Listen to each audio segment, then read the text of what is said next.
vamos a leer en el capítulo 4 y vamos a comenzar nuestra lectura en el versículo 10. Filipenses, capítulo 4, versículo 10.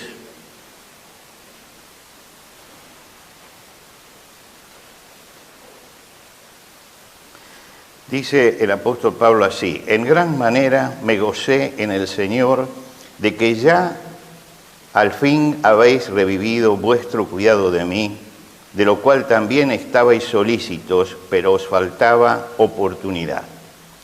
No lo digo porque tenga escasez, pues he aprendido a contentarme cualquiera que sea mi situación. Sé vivir humildemente y sé tener abundancia. En todo y por todo estoy enseñado, así para estar saciado como para tener hambre, así para tener abundancia como para padecer necesidad. Todo lo puedo en Cristo que me fortalece. Sin embargo, bien hicisteis en participar conmigo en mi tribulación. Y sabéis también vosotros, oh filipenses, que al principio de la predicación del Evangelio, cuando partí de Macedonia, ninguna iglesia participó conmigo en razón de dar y recibir, sino vosotros solos. Pues a una Tesalónica me enviasteis una y otra vez por mis necesidades. No es que busque dádivas, sino que busco fruto que abunde en vuestra cuenta. Pero todo lo he recibido y tengo abundancia. Estoy lleno, habiendo recibido de Epafrodito lo que enviasteis, olor fragante, sacrificio acepto, agradable a Dios. Mi Dios, pues, suplirá todo lo que os falta conforme a sus riquezas en gloria en Cristo Jesús. Al Dios y Padre nuestro sea gloria por los siglos de los siglos. Amén. Saludad a todos los santos en Cristo Jesús. Los hermanos que están conmigo os saludan. Todos los santos os saludan y especialmente los de la casa de César. La gracia de nuestro Señor Jesucristo sea con todos vosotros. Amén. Nos detenemos entonces en este tramo final de la carta y nos enteramos cuál es el objetivo, por qué se escribe esta carta. Esta carta el apóstol Pablo la escribe porque tiene que agradecer una ofrenda que recibió.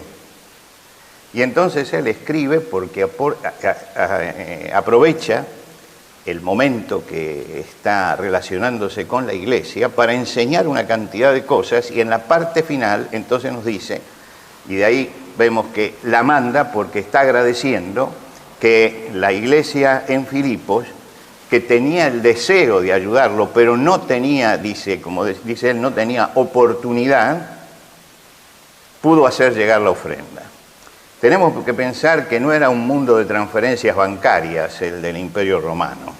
Era un mundo muy diferente al nuestro. Y si uno tenía que mandar una ofrenda de una provincia a otra, tenía que ir una persona con eso, y esa persona que tenía que ser una persona de confianza para que llegara y la entregara. Y cuando dice que acá que querían realmente ayudarlo, pero no tenían oportunidad, quiere decir que el que fuera a visitar a Pablo tenía que viajar cerca de un mes de ida y un mes de vuelta. Dice, bueno, no encontrábamos a la persona hasta que por fin Epafrodito tuvo que ir y entonces le hacen llegar la ofrenda. Pero él se goza acá porque los filipenses habían experimentado la gracia de ayudar, la gracia de dar. Es una gracia el que podamos ayudar a otros y que podamos ayudar en la obra del Señor. El Señor dijo, y esto es un mandamiento que lo recoge recién el libro de los Hechos de los Apóstoles, más bienaventurado es dar que recibir. Y justamente los filipenses habían entendido esto, más bienaventurado es dar que recibir. Y Pablo les recuerda algo, dice, ninguna iglesia participó conmigo en razón de dar y recibir, sino vosotros solos. Es decir, era la única iglesia que se daba cuenta que el apóstol además tenía que comer y tenía que vivir. Es la única iglesia que se daba cuenta de esto. Y entonces en la obra misionera dice, nadie se acercaba, salvo ustedes, que ustedes sí se dieron cuenta que el siervo de Dios también tiene que comer, ¿no? Y por otro lado, dice, cuando pasé por Tesalónica, dice, a Tesalónica me enviasteis una y otra vez por mis necesidades. Luego de varios años esto se cortó, y se cortó, como él dice, no por voluntad de los filipenses, sino porque le faltaba oportunidad, y finalmente vuelve a conectarse esto. Y el apóstol Pablo subraya las razones por las cuales se está gozando. Él no se alegra por la suma que recibió, ni la menciona. No es esta la alegría. No se alegra porque le solucionan un problema. No es esta la alegría. Él se alegra porque en medio de la pobreza, y tenemos que pensar que las iglesias en ese momento en Macedonia estaban pasando por necesidad, en medio de esa necesidad tenían una actitud de amor práctico. Hay un doble gozo aquí. Los filipenses tuvieron el gozo de dar y el apóstol Pablo tuvo el gozo de recibir. Los filipenses participaron del ministerio de Pablo y el apóstol sintió el gozo del amor que se expresaba prácticamente para él. Creo que esto es una cosa que no hace falta que yo subraye en la iglesia. Algunas veces me han dicho, ¿por qué yo no hablo de dinero en la iglesia? Yo no quiero hablar de dinero en la iglesia. Todos nosotros tenemos que saber nuestra obligación. Entonces no hay que incentivar ofrendas ni nada. Sin embargo, en esta época, muchos empezaron a incentivar todo esto, y no en nuestra iglesia, sino afuera. Y yo me negué a hacerlo, y quiero decirles que sin decir una sola palabra, en nuestra iglesia se cubrió todas las necesidades. Esto significa que la iglesia es generosa y que ha entendido. La iglesia tiene que ofrendar no porque un pastor le esté diciendo ponga el diezmo, saque esto, lo otro. Tiene que ofrendar porque su vida espiritual se expresa también allí. Y esto lo hemos aprendido. Y yo doy gracias a Dios. Es la única iglesia en este momento que no ha usado el método bancario de la transferencia, ni nos enteramos quiénes son los que ofrendan o los que no ofrendan. Simplemente cada uno supo su responsabilidad. Ni siquiera hemos anunciado que se abría la iglesia para ofrendar. Solamente se los dijimos a los que preguntaban, les dijimos, tal día va a estar abierta, si usted quiere ponga la ofrenda.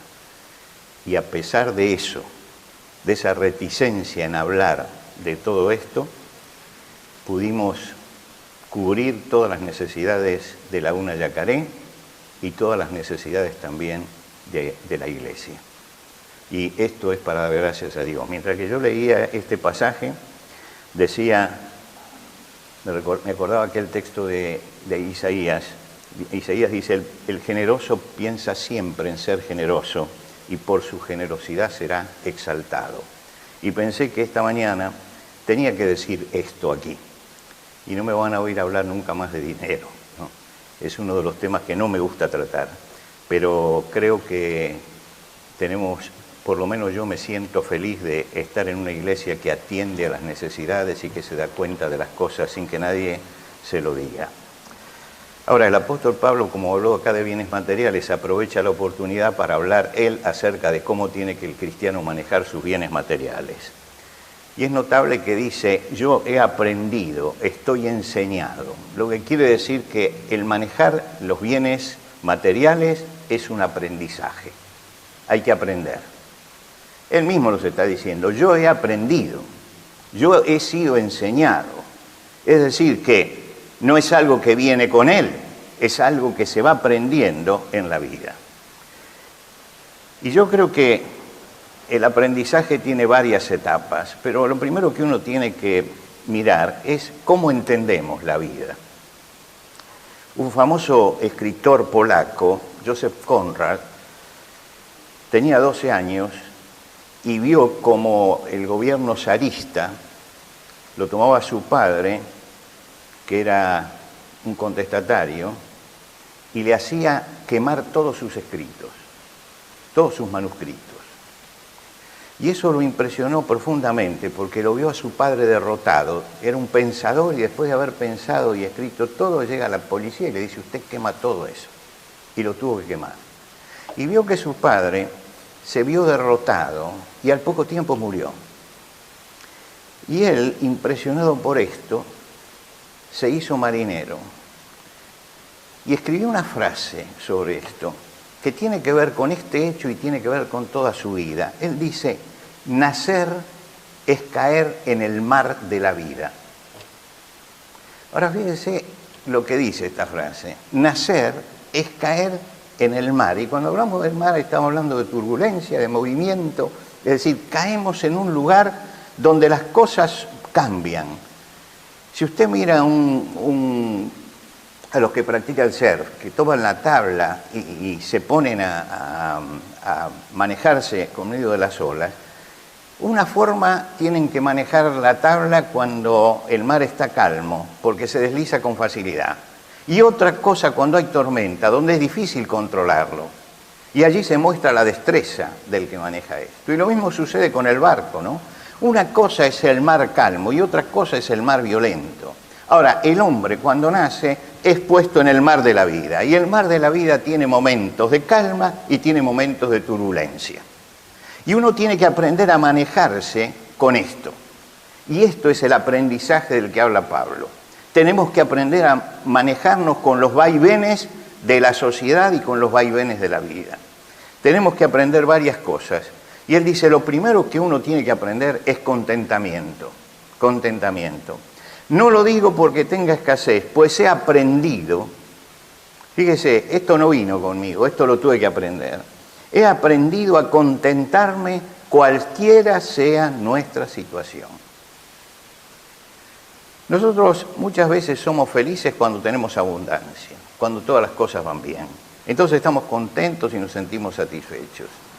Pero cuando entramos en la escasez, ahí entra la crisis, estamos tristes, estamos descontentos, estamos insatisfechos.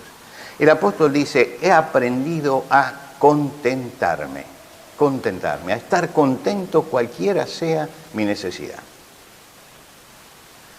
A veces tenía abundancia, a veces no tenía abundancia, pero estaba en ese aprendizaje. No es que él fuera indiferente a las circunstancias, él no era indiferente a las circunstancias. Él sabía cuando el asunto andaba mal. Él sabía, pero no es tampoco que se resignaba porque era cristiano a todo esto. No se resignaba. Luchaba por cambiar esas cosas. Hay cristianos que piensan que las circunstancias lo tienen que llevar a la resignación. No, no tenemos por qué resignar frente a las cosas. Tenemos que seguir luchando.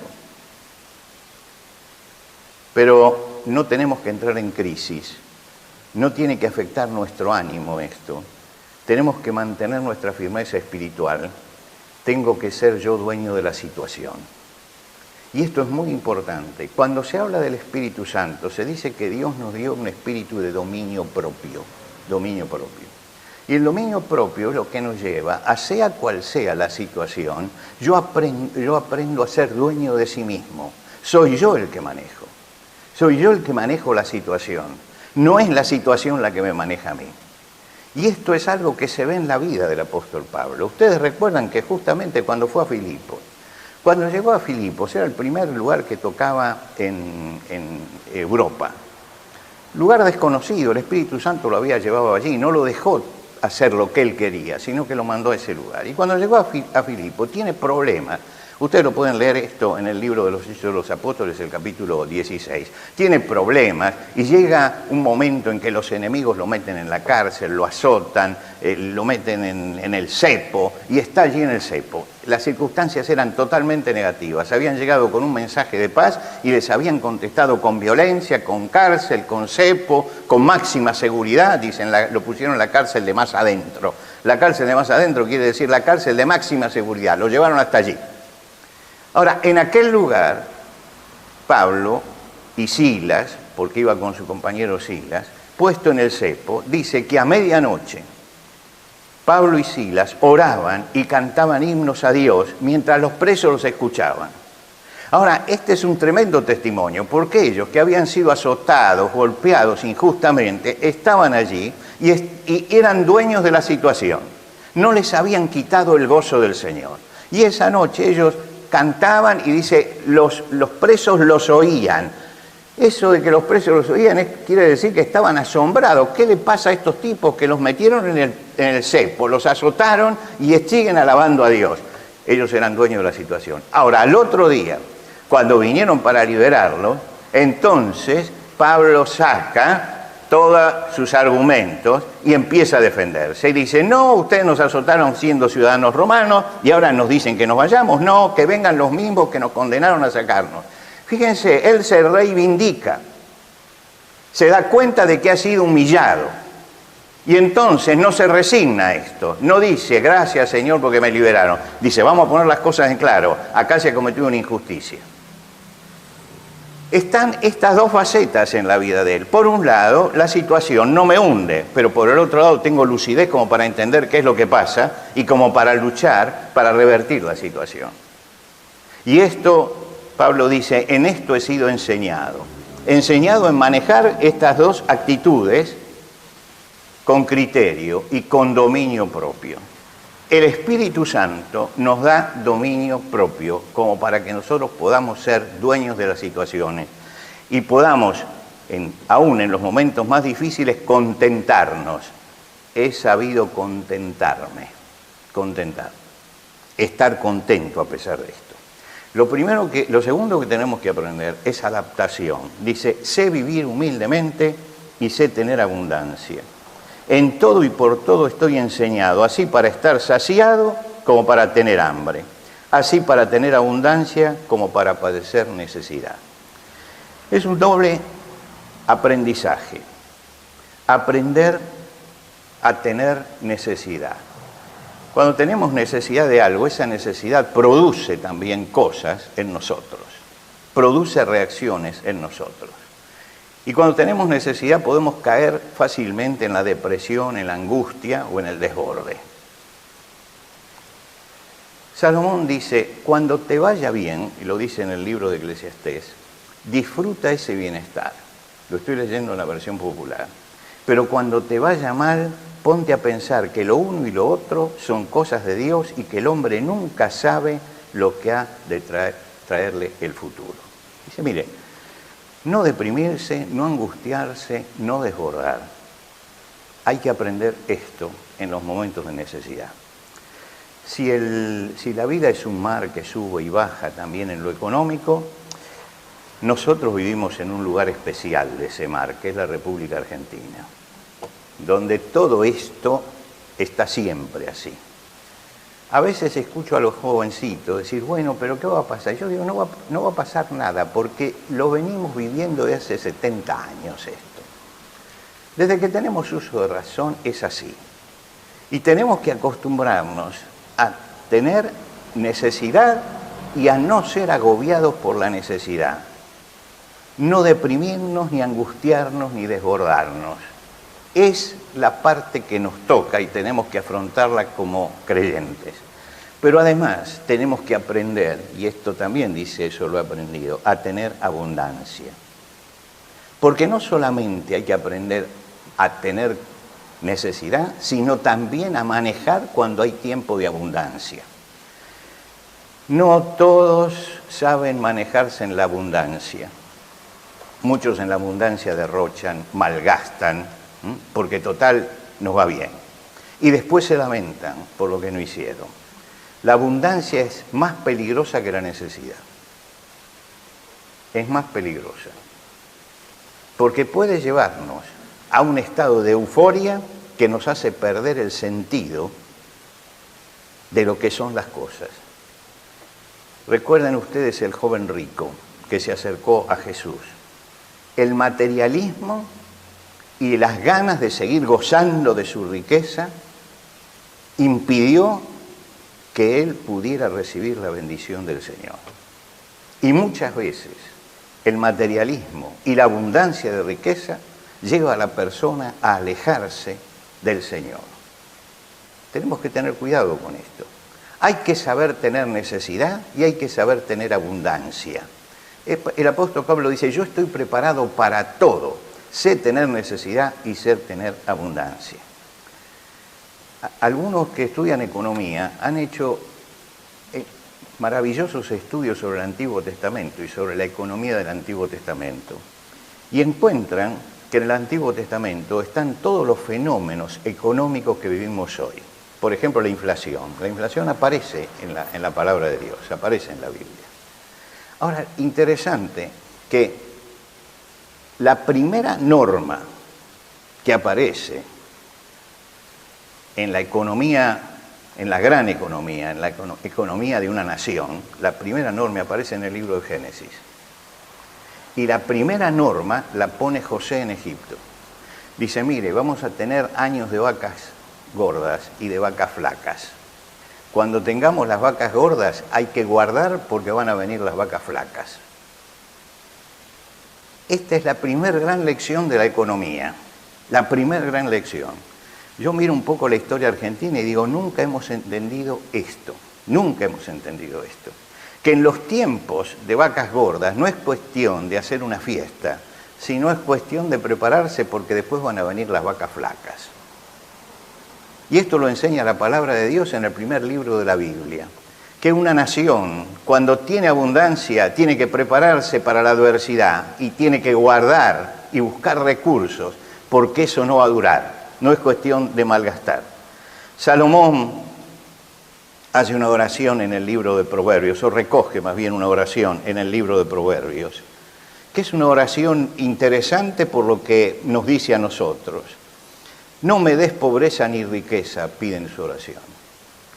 Manténme del pan necesario, no sea que me sacie y te niegue y diga quién es Jehová, o que siendo pobre hurte y blasfeme el nombre de mi Dios. Y esta es una oración llena de sabiduría. Manténme con lo que necesito. No me des ni pobreza ni riqueza. ¿Por qué dice Salomón esto? Porque en los extremos siempre hay problema y uno tiene que saber mantener el dominio estando en el medio.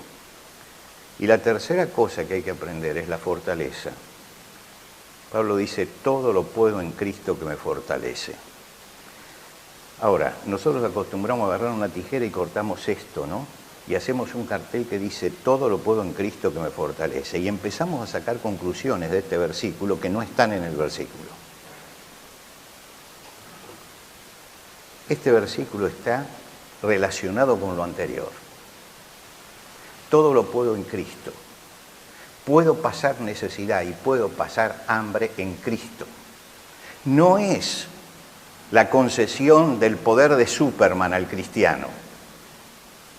Es el poder de Dios sosteniéndolo en cualquiera sea su necesidad. Todo lo puedo en Cristo.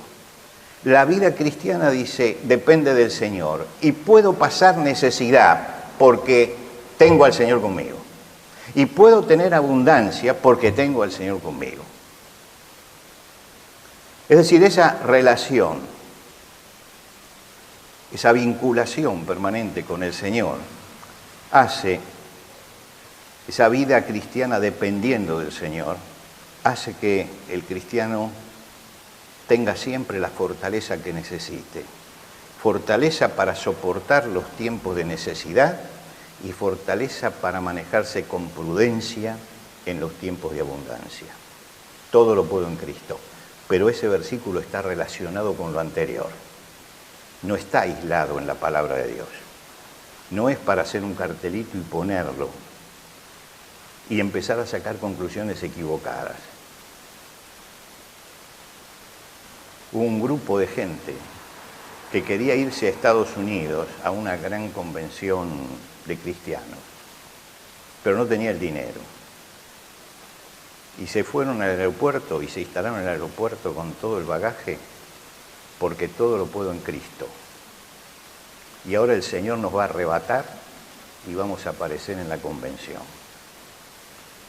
Los periodistas fueron hasta allí, ustedes se imaginan el espectáculo. Y el versículo, todo lo puedo en Cristo, todo lo puedo en Cristo, todo lo puedo en Cristo. Y llegó la convención y ellos tuvieron que agarrar las cosas y volverse a su casa. No es cuestión de sacar versículos de la Biblia y usarlos a piacer, ¿no? Como me gusta, sino buscar el contexto que tiene. Y el contexto de este versículo, todo lo puedo en Cristo, es yo puedo sufrir en Cristo, puedo pasar necesidad en Cristo y puedo saber tener abundancia en Cristo. ¿Por qué? Porque el Señor me va a dar siempre fuerzas. Todo lo puedo en Cristo que me fortalece. Moisés, cuando quiso liberar al pueblo de Israel con su propio brazo, Mató al egipcio y fracasó. El triunfo estuvo cuando él aprendió a depender de Dios.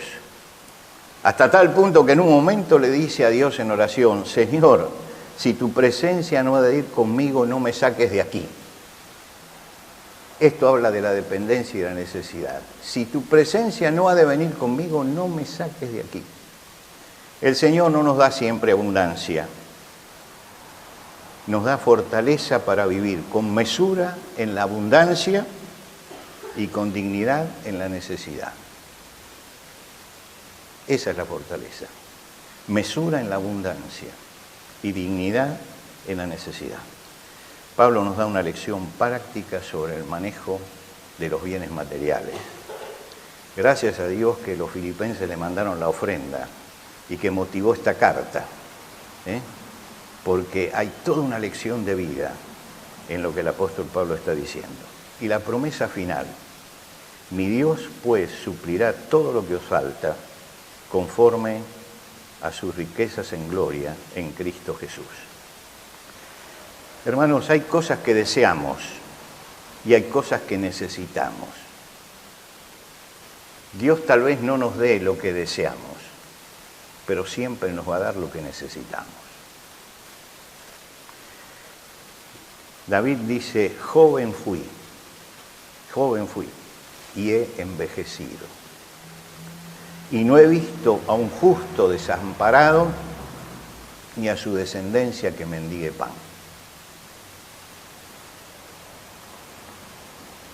Qué fuerte, ¿no?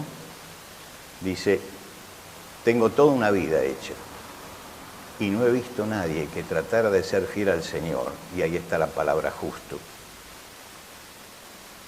que quedara desamparado o que su descendencia tuviera que mendigar pan, porque siempre el Señor cubre sus necesidades.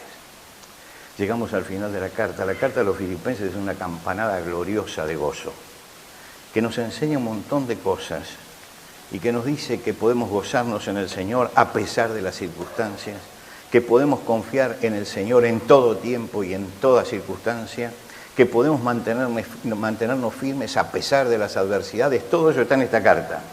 Y la escribe un hombre prisionero, posiblemente condenado a muerte en medio de las incomodidades de la cárcel. Y nos está dando una tremenda lección de vida y de gozo en el Señor.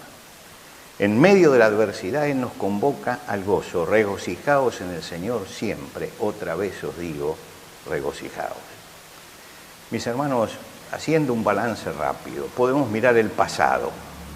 Cuando miramos al pasado hay cosas buenas y hay cosas malas, hay cosas agradables y hay cosas desagradables.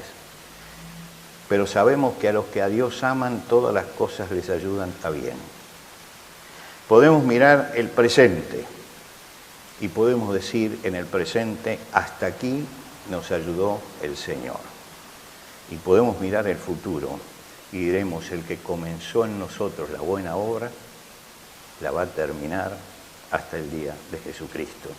Y por eso podemos gozarnos en el Señor. Porque en el pasado, en el presente y en el futuro, el Señor siempre está con nosotros.